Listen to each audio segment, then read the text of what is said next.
E aí, galera, vamos aqui resolver mais uma questão sobre domínio de função. E nós temos aqui uma função f, que ela é definida por x dividido pela raiz quadrada de x ao quadrado menos 9. O que é que seria o domínio? O domínio seria o conjunto dos valores x, de modo que você substitui o x na função e dá para calcular. Por exemplo, se você colocar aqui o x de 4, o que que aconteceria? Então, f de 4 seria... Aí você vai e coloca... No lugar do x, você coloca o 4, né? Deixa eu até pegar aqui uma cor mais visível. F de 4 seria 4 dividido pela raiz quadrada de 4 ao quadrado menos 9, tá? Que seria a raiz quadrada de 16 menos 9, que seria simplesmente a raiz quadrada de 7. Então, a função está definida. Só que você tem que determinar aqui todos os valores para o qual a função está definida. Então, para que uma função esteja definida, a primeira coisa aqui que você deve pensar, tá? Não se limita a essas duas coisas que eu vou falar, mas essas duas coisas são verdades e serão as que nós vamos utilizar aqui para encontrar o domínio dessa nossa questão. A primeira coisa é, não pode ter divisão por zero. Então, se não pode ter divisão por zero, então se a função é uma razão, ou seja, é uma fração, o denominador, que é a parte de baixo,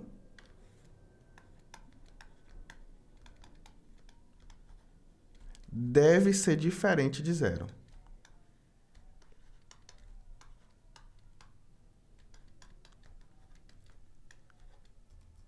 Vou botar assim. O que é que eu ganho com essa minha primeira regra? Aí você pega ali o denominador, né, que é a raiz quadrada de x ao quadrado menos 9, e você tem que ter que isso é diferente de zero. Então, vamos imaginar que x é que tornaria isso igual a zero. Se você elevar ao quadrado aqui de ambos os lados, você vai obter que x ao quadrado menos 9 seria zero, ou seja, você vai obter aqui que o x ao quadrado é igual a 9, e aí você ganha que o x é igual a mais ou menos 3. Então, você sabe aqui que mais ou menos 3 não fazem parte do domínio da função. Então, você pode dizer que mais ou menos 3 não fazem parte do domínio. A próxima coisa é o seguinte: quando aparece ali uma raiz quadrada, digamos assim, e tem um número aqui, uma expressão dentro da raiz quadrada, essa expressão ela não pode ser negativa, porque se fosse negativa, nós estaríamos falando ali de números complexos. Só que nós estamos falando aqui sobre funções reais. Então, a dica 2 é: sempre que temos uma raiz quadrada, seja no numerador ou no denominador,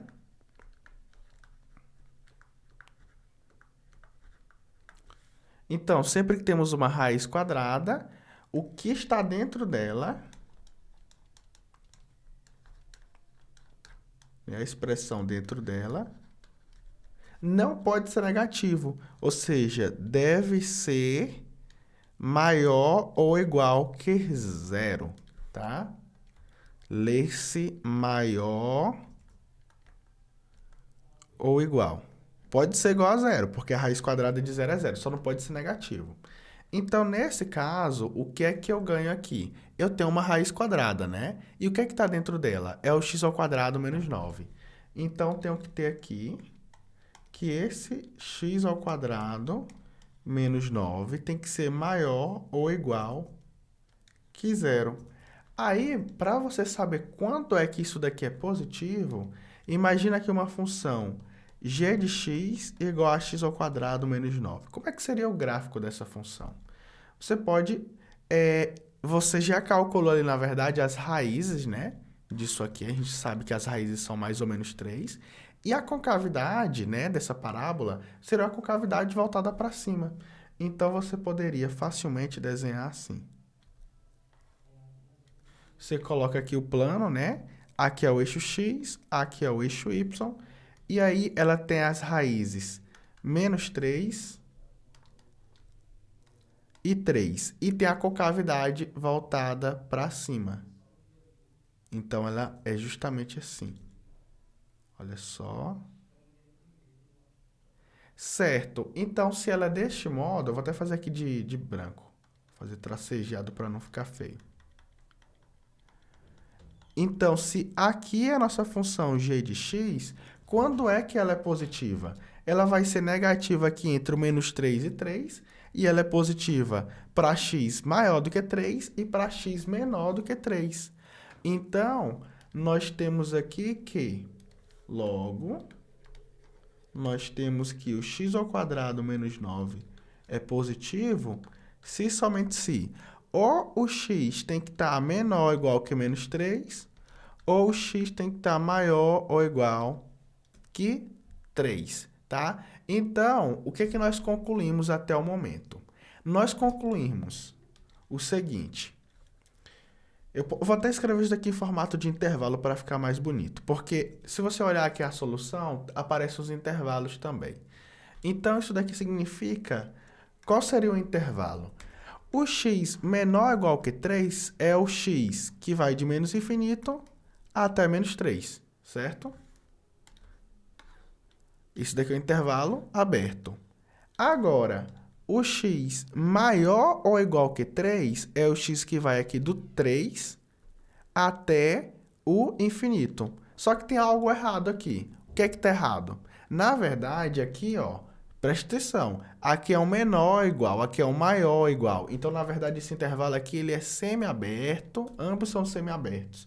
Porque esse daqui primeiro é fechado no menos 3 e aqui é fechado no 3, tá? Essa condição 2, ela não exclui nem o menos 3 e nem o 3.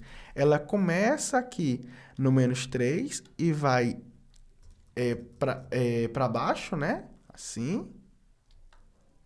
E ela começa aqui no 3, incluindo o 3 e vai para cima, tá? Então, nós temos aqui um intervalo semiaberto. Vou até deixar aqui essa observação destacada. Então, esse seria o domínio se eu considerasse apenas a condição 2, de ter o que está dentro da raiz quadrada sendo maior ou igual que zero. Agora, se eu usar a condição 1, dizendo que o que está no denominador deve ser diferente de zero, eu vou ter que excluir o 3 e o menos 3. Aí eu vou colocar aqui, ó. Usando a condição 1, eu vou ganhar aqui o domínio, né? Vai ser o conjunto. Um x pertence ao domínio se somente se pertencer a esse intervalo, só que agora excluindo-se o menos 3 e o 3. Então, o domínio aqui vai de menos infinito até menos 3, mas não pode o menos 3, porque o denominador seria zero. E aqui vai de 3 até infinito. Então, quando você faz isso, você consegue aqui verificar que a resposta é esta terceira alternativa aqui, tá? Na alternativa aqui da cara assustada, nós estaríamos errando, porque aqui só inclui o x maior do que 3, só inclui esse intervalo aqui, então aqui está errado. Aqui seria só os reais, excluindo-se o menos 3 e o 3, que também está errado, porque só leva em consideração a condição 1. E essa daqui é uma alternativa totalmente absurda, não faz sentido. Então, realmente, a alternativa correta aqui é a nossa terceira alternativa.